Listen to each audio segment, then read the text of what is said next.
Khwarazm T V کے معزز دوستو، میں ہوں سید حمزہ اور آپ تمام دیکھنے اور سننے والوں کو السلام علیکم۔ دوستو، آپ سب تو جانتے ہیں کہ دن بدن ترکی کے صدر رجب طیب اردگان کی شہرت بڑھتی جا رہی ہے۔ پوری مسلم امہ رجب طیب اردگان کو اپنا لیڈر سمجھتی ہے۔ ان کی بڑھتی ہوئی شہرت سے مغربی دنیا خوف میں مبتلا ہے کہ کہیں پھر ایک بار یہ بندہ خلافت عثمانیہ جیسی ایک اور خلافت قائم نہ کر لے۔ دوستو، رجب طیب اردگان 26 فروری 1954 کو ترکی کے شہر قاسم پاشا میں پیدا ہوئے تھے۔ یہ شہر استنبول شہر کے قریب ہے۔ آپ ایک غریب فیملی سے تعلق رکھتے تھے۔ آپ کے والد احمد پاشا استنبول شہر کے ساحل پر کوسٹ گارڈ کی ڈیوٹی کرتے تھے۔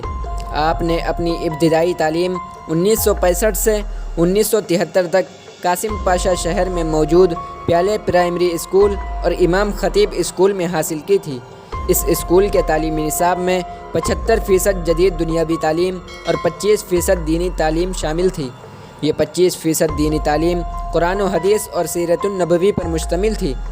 آپ نے اسی اسکول میں قرآن شریف حفظ کیا تھا۔ آپ امام خطیب اسکول میں ابتدائی تعلیم حاصل کرنے کے بعد ایکسرے school of economics and commercial science میں بزنس ایڈمنسٹریشن کی اعلیٰ تعلیم حاصل کی۔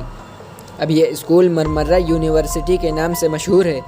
دوستو، ابتدائی تعلیم سے اعلیٰ تعلیم حاصل کرنے تک رجب طیب اردگان کا اپنا اسکول خرچ پورا کرنے کا طریقہ کچھ اس طرح تھا کہ آپ کو گھر سے ایک ہفتے کا خرچ 2.5 لیرہ ملتے تھے۔ آپ نے کچھ وقت پیسے جمع کر کے ان پیسوں سے بس اسٹینڈ پر پانی بیچنا شروع کر دیا۔ آپ یہ چند چھوٹے کاروبار کر کے اپنا اسکول کا خرچ پورا کرتے تھے۔ آپ اعلیٰ تعلیم حاصل کرنے کے دوران فٹ بال بھی کھیلتے تھے۔ آپ اپنی ٹیم میں سیمی پروفیشنل لیول کے کھلاڑی سمجھے جاتے تھے۔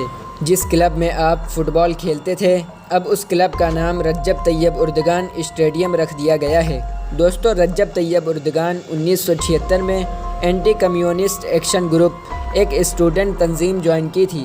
آپ کے جوشیلے انداز کو دیکھ کر اسی سال آپ کو نیشنل سالویشن پارٹی نے استنبول کے ضلع بایولو میں اپنا نمائندہ منتخب کر لیا تھا۔ کچھ عرصے بعد آپ استنبول میں اسی پارٹی کی یوتھ برانچ کے چیئرمین بنا دیے گئے تھے۔ دوستو، 1983 میں طیب اردگان نے ترکی کے مشہور سیاستدان ایربکان کی ویلفیئر پارٹی جوائن کر لی تھی۔ 1994 میں آپ نے اسی پارٹی کے ٹکٹ پر ترکی کے مشہور شہر استنبول میں لوکل گورنمنٹ کا الیکشن جیت کر 40 سال کی عمر میں استنبول کے میئر بن گئے تھے۔ طیب اردگان استنبول کے میئر بننے سے پہلے استنبول کی حالت دیکھنے کے قابل نہیں تھی۔ امن و امان نام کی کوئی چیز نہیں تھی۔ سڑکوں پر گھنٹوں ٹریفک جام رہتی، جگہ جگہ پر گندگی کے ڈھیر نظر آتے تھے۔ پانی اور بجلی کی بہت زیادہ پریشانیاں تھیں۔ خود اس شہر نے لاکھوں ڈالر کا قرض اٹھا رکھا تھا۔ اس جیسے اور بھی بہت سارے مسائل تھے۔ دوستو، رجب طیب اردگان نے پوری ایمانداری سے دن رات محنت کر کے اس شہر کو اتنا خوبصورت بنا دیا کہ 1998 میں اس شہر کا شمار دنیا کے خوبصورت شہروں میں ہونے لگا۔ دوستو، ترکی میں عقل و بصیرت رکھنے والے لوگوں نے اندازہ لگایا کہ ایک بندہ چھوٹے عہدے کے ذریعے ایک شہر کو ماڈل سٹی بنا سکتا ہے۔ اگر اسی بندے کے ہاتھ میں ملک کی باغ ڈور دی جائے تو ملک کتنا ترقی کرے گا۔ ترکی میں جس کی لاٹھی اس کی بھینس والا معاملہ تھا۔ طاقتور کمزوروں کا حق بڑے آرام سے دبا لیتا تھا۔ ترکی کی عوام اور حکمرانوں میں سب سے بڑی خواہش یہ پائی جاتی تھی کہ ایک سیکولر ملک ہونے کی وجہ سے ہم کسی طرح یورپی یونین کا حصہ بن جائیں۔ اس عہدے کو پانے کے لیے وہ کسی بھی گھٹیا لیول پر جانے کے لیے تیار تھے۔ وہ اپنا ماضی بھول چکے تھے کہ ہمارے آباء و اجداد نے خالص اسلام کی بنیاد پر اپنا وطن بنانے کے لیے کتنی محنت اور قربانیاں دی تھیں۔ جب رجب طیب اردگان کی ترقی میں اضافہ ہونے لگا تو اسلام کے دشمنوں نے اپنا رنگ دکھانا شروع کیا۔ طیب اردگان کو ہر طرح سے ناکام کرنے کی کوششیں کی گئیں۔ دوستو، رجب طیب اردگان اپنی پارٹی کے جلسوں میں ایک بہترین اسپیکر تھے۔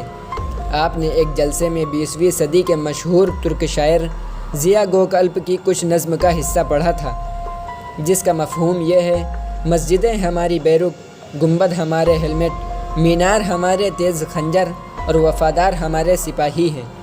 عدالت نے اس نظم کو مذہبی اور نسلی نفرت پھیلانے والا بتا کر طیب اردگان کو 8 ماہ قید کی سزا سنا دی۔ اسی طرح 1998 میں ترکی کی عدالت نے ویلفیئر پارٹی کو بھی سیکولرزم کے لیے خطرہ بتاتے ہوئے غیر قانونی قرار دے دیا تھا۔ یہ تو بس پارٹی کو ختم کرنے اور اس ٹیم کے لوگوں کو جیل میں ڈالنے کے صرف بہانے تھے۔ اصل مسئلہ یہ تھا کہ ویلفیئر پارٹی اسلامی تعلیمات کے مطابق کام کر رہی تھی اور دن بدن ترقی کی منزلیں طے کرتی جا رہی تھی۔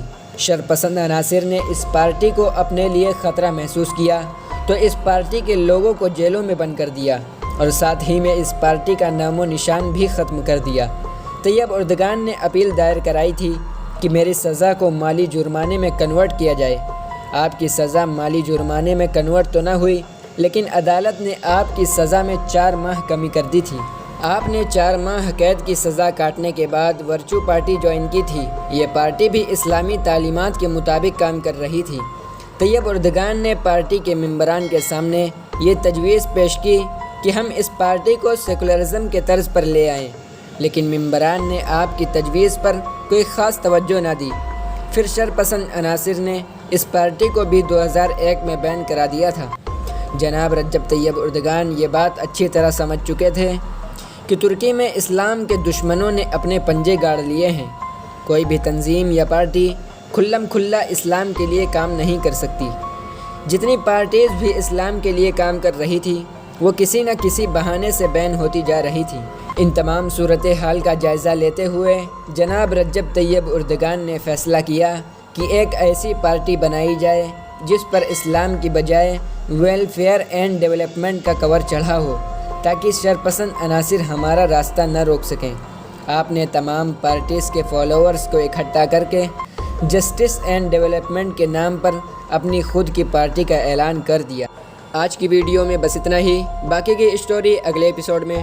خوارزم ٹی وی کو سبسکرائب کرنا نہ بھولیں، ویڈیو کو لائک اور شیئر کریں اور کمنٹ سیکشن میں اپنی رائے کا اظہار ضرور کریں۔